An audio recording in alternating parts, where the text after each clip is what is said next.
earlier, I'd like to know some more about what has happened with the cities that have banned horse-drawn carriages. I mean, what's the after effect? Have they gone to horseless carriages? I know you don't like those, Who said that?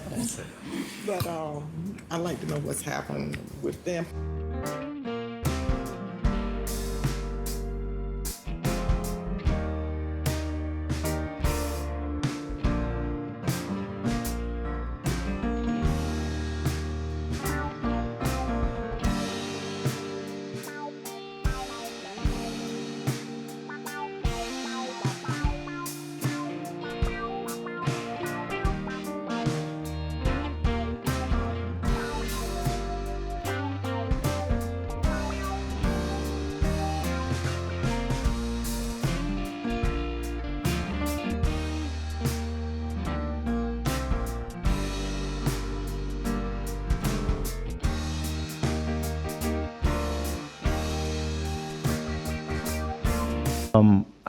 How much revenue are we talking about? It is a minimal amount, perhaps. Rupo from the BACP department might have that figure. Alderman Moore, I think all in, it works out to less than $15,000 a year for the industry. I think our move to double the fines for parking or loading in a bike lane have paid for that about 100 times over.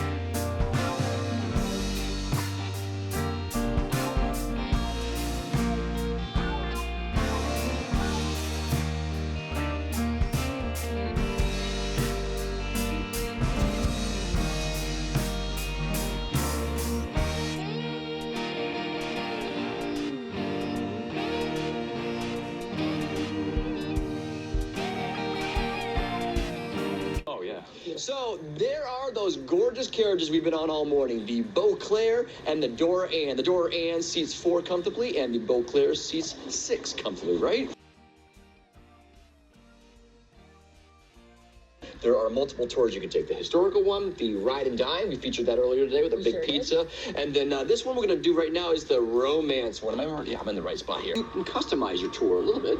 Absolutely. So if you do the historical tour, you have the option to add on a box of chocolates or add on a bottle of wine. Yeah. Leisure tour as well. So these ones, the romance and the ride and dine are just already pre-packaged. Sure. But you can certainly do any of the add-ons. The add-ons, right? Yeah. It's important to note that these tours aren't super long. I mean, you got 45 minutes, I think is the top, maybe an hour. Yeah, well, there are some people that do book the carriage ride twice, so they want a whole hour. They want more. But Jim, yes, they do want more. We do rentals as well. So if you've got a special occasion coming up, prom, wedding, quinceanera, whatever, we will escort the carriage to your location. Yeah.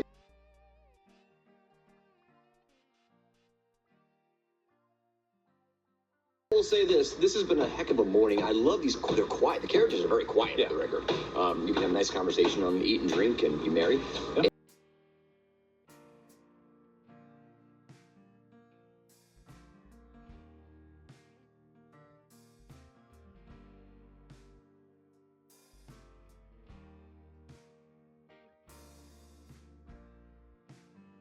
Oh, okay. So you've had marriage proposals here on this thing? Oh, numerous. And they've all said yes.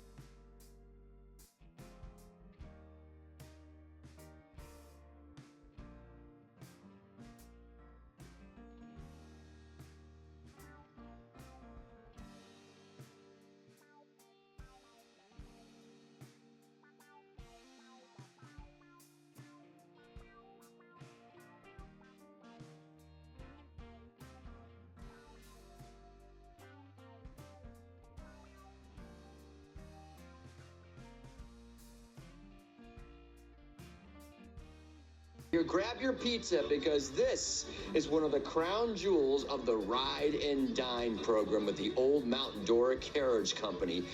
You've done great. Go put that on our carriage because we're going to eat that, and you can too with the Old Mount Dora Carriage Company coming up live here on Good Day Orlando. Don't go anywhere. Very romantic, isn't it? So we like to work with local vendors here in Mount Dora. So you're going to enjoy some lovely bonbons, a bottle of red or Prosecco, Pinot Noir, whatever you want.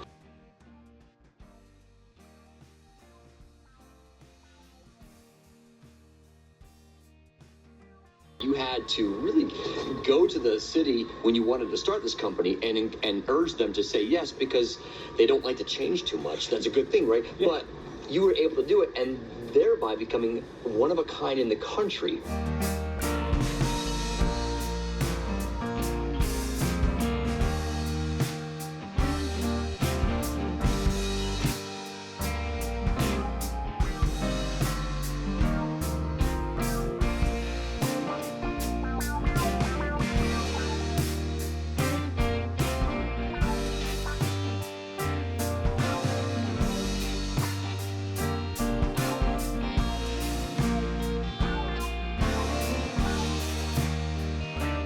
And then I also like to know why they banned them and what the tourism industry in that city. I'd like some reactions from them as to how it's impacted the business.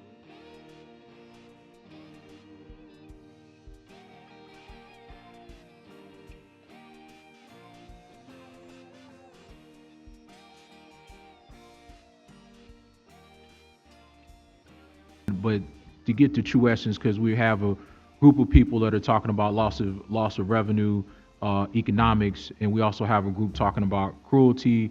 But from a practical standpoint, what does this mean to your community? Well, you've heard the testimony of the proponents of this ordinance. It really falls into two categories. First and foremost, obviously, there are people who have concern for these animals and who believe that this is not an appropriate use. It's an exploitation of animals. The violations that the city has amassed against these operators are beyond dispute. Some of the argument centers on whether these violations are actually indicative of cruelty to the animals.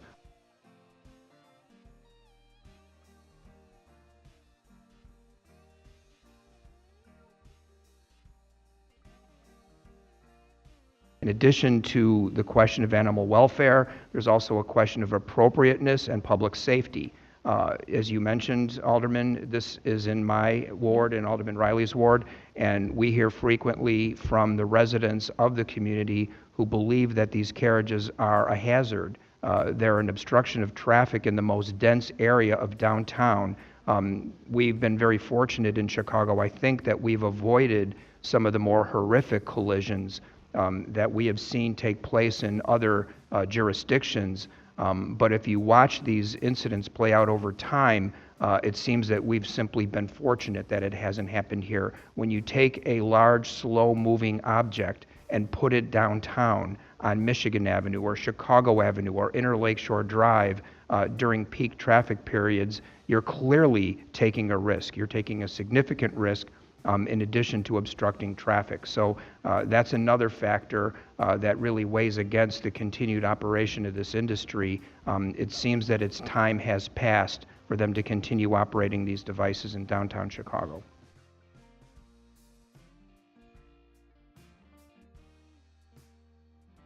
Alderman Riley, anything to add to that? I think Alderman Hopkins summed it up rather well. I think it's important to note in earlier testimony, New York City was discussed, and I believe that they are on the precipice of also banning this practice. But for the last couple of decades, even New York City knew well enough to keep these animals out of the flow of traffic. They've been confined to only operate in Central Park. And now the ethical practices and the humane issues have, I think, won the debate in New York. But even for 20 years, they weren't allowed to be commingled with busy traffic like we've allowed here in Chicago.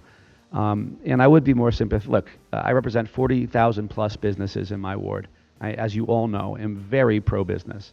Had it not been for, frankly, a decade of failure I might think there's another path here.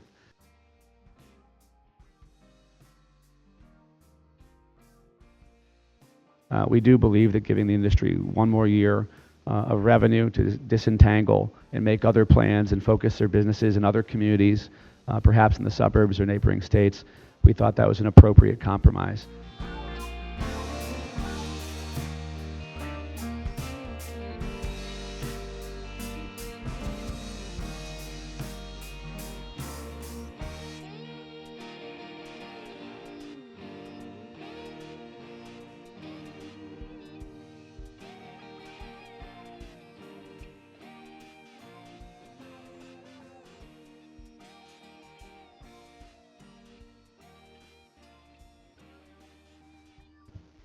Thank you, Chairman, and I want to thank you and Alderman Riley for championing this. And I want to thank the advocates, Chicago Animals Alliance, for continuing to fight for 5 years now on this matter. We've heard a lot of rhetoric, and I know we're close to the end, so I'm going to keep my comments brief. But I can't sit here and listen to people berate us for foregone conclusions and acting on emotion when the foregone conclusion is that this industry is a bad partner, that our department is woefully inept at regulating you, and their lack of interest is evident even today. We don't pay attention to what's going on. And this isn't just a downtown issue, because many of my colleagues remember about a month ago, I was in the news for the dead horse. And you know what the gentleman's justification for having those horses in Englewood was? That I've got a carriage license to be here. This has got to come to an end. And thankfully, we're finally here, because this is a business issue. It's a business we can't regulate. It's a business that won't self-regulate. And with everything going on in this city, this fund will not miss it, because it will cost us more and it will cost you more to truly regulate it in the way that it needs to. Thank you. Thank you, Alderman Lopez. On a motion due passed by Alderman Smith, all those in favor, please say aye. Opposed? The ayes have it. Thank you.